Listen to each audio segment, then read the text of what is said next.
he used like a ping machine. And I got really good help from him. And I ended up going to him for a year. He was a good chiropractor.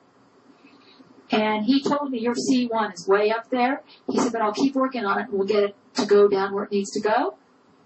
And eventually I ended up seeing him not just for the neck, but down.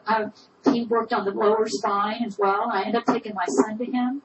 Got a lot of help from him. So eventually my neck problem got fixed. I had never had neck problems before in my life. Then another problem came up. I decided to dispute the charges. By the way, that chiropractor's name was B. Scott Jones. He's off of the Mukilteo Speedway, Mukilteo, Washington. Well, anyways, I decided to dispute the charges from that naturopath and chiropractor that ruined my neck. I refused to pay for their charges. You wouldn't believe what happened. I wrote a letter to the credit card company. This was First USA Visa. And I remember I sent a certified return receipt and I made copies of it. It took 2 weeks or 3 weeks for their office to get my letter. I didn't get my return receipt card till about 3 weeks later. And then when I got the return receipt card, I think about there was no response, if I remember correctly, or they said there was nothing they could do to help me. So I wrote them another letter. And they said somehow the letter got lost and that they didn't know where it was. I think about on the third try, finally the letter made it to the right department. And I'd send it certified return receipt every time. And it always took 2 or 3 weeks for it to get to the office. Finally, after probably making all sorts of copies and sending off about 10, 11 or 12 letters, I finally got a response. They said, there's nothing we can do for you about this because the chiropractor and naturopath deny that they gave you bad services and blah, blah, blah. I said, all right, just forget it. I wanted to dispute the charges because I was mad at that chiropractor and naturopath, and I wanted to make it plain that they gave me bad services.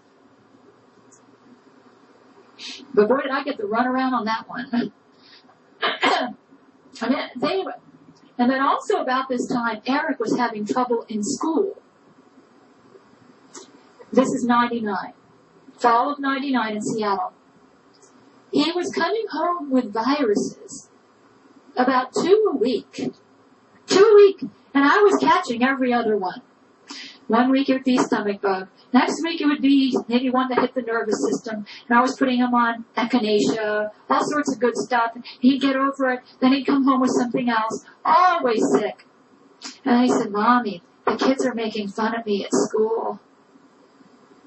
And he looked like he was getting really stressed out.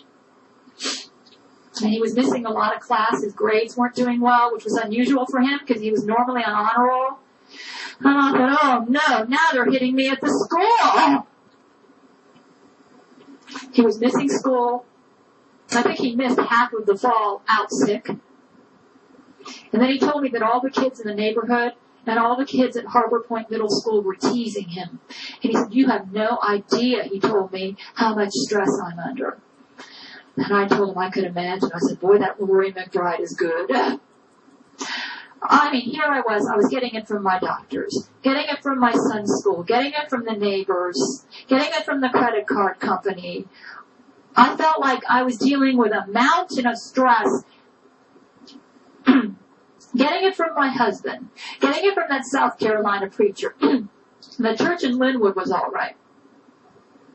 But when I would go to church, I had to be careful when I backed out of the parking lot because there were always people trying to trick me and hit my car from the rear.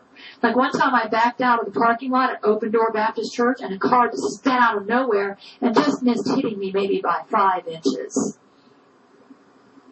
They were trying to get me in wrecks. I would go out on the road and drive, and there would be 10 police cars hidden waiting around the corner, hoping that I'd be speeding so they could give me a speeding ticket. I thought, boy, this Lori McBride is good. I made sure I never went over the speed limit anywhere I went. Half the time I was driving, I had a fever from one of the 20 viruses I caught in the fall of 99 that my son brought home from school.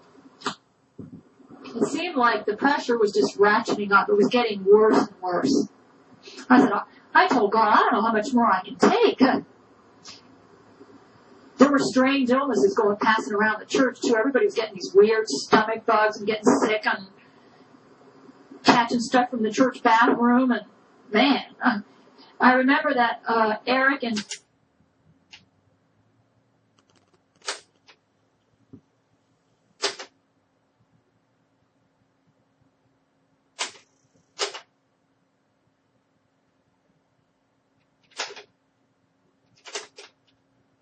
bad that for most of the camping trip, at that church camping trip, that everybody lived in the bathroom puking.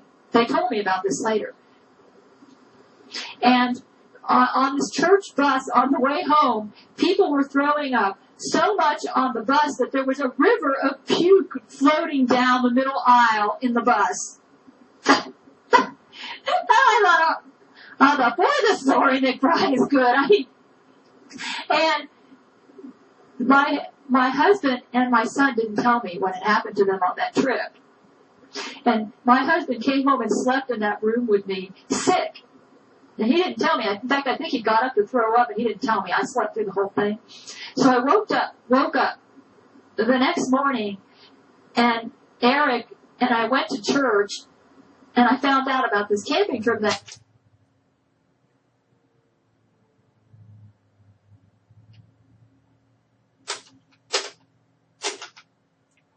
how to treat myself. I'm kind of smart with medicine, you know. And I heard about that camping trip, and I thought, oh my God.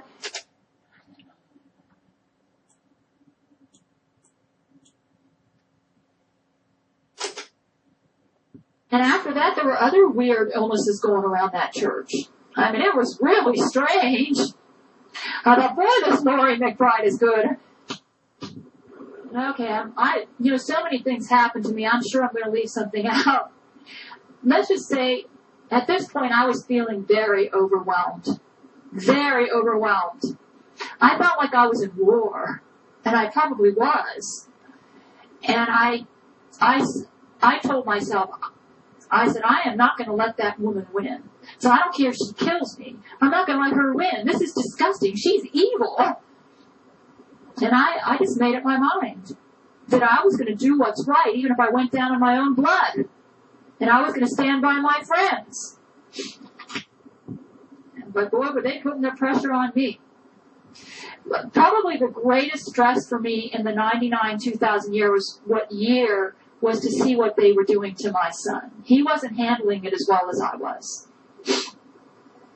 And I tried to explain to him that it was the Catholic Church. I thought maybe if I let him know what was going on in my life, it might help him. It didn't work. I think it just made it worse. He thought I was crazy. I went in there and I would hold him and I'd say, I know this is rough. And I don't think you're imagining any of what you're going through at Harbor Point, and I believe that you're being harassed. And I don't think you're faking your illnesses. And I wish I could do something to make life better for you. You know what my son told me? He said, my life is so bad, I wish I would be dead. He said, I wish I was dead. I said, let's pray. Said, I want you to pray with me. We're going to talk to Jesus. Let's tell him about your problems. Let's ask for his help. And I prayed with him many times, and he would feel better after that. But it never seemed to work all the way. I mean, he would come home. Starting about January, he'd come home sick and he missed school all the time because he wasn't well. I'd wake him up and say, you got to go to school, Eric. He said, I have a headache. He said, I have a stomach ache. He said, I can't go to school. I said, Eric, you keep missing school. You're making D's and F's. You made D's and F's your first quarter. You got to get up and go to school, honey. He said, I can't go to school. He said, I feel terrible. I said, oh, come on, Eric, you can't be sick this much. He said, but I am. I tried everything.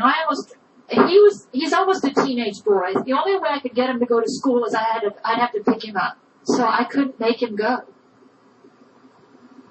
Most of the time, he didn't want to take the bus because he said the kids on the bus made fun of him. So I drove him to school half the school year to protect him from the kids that were harassing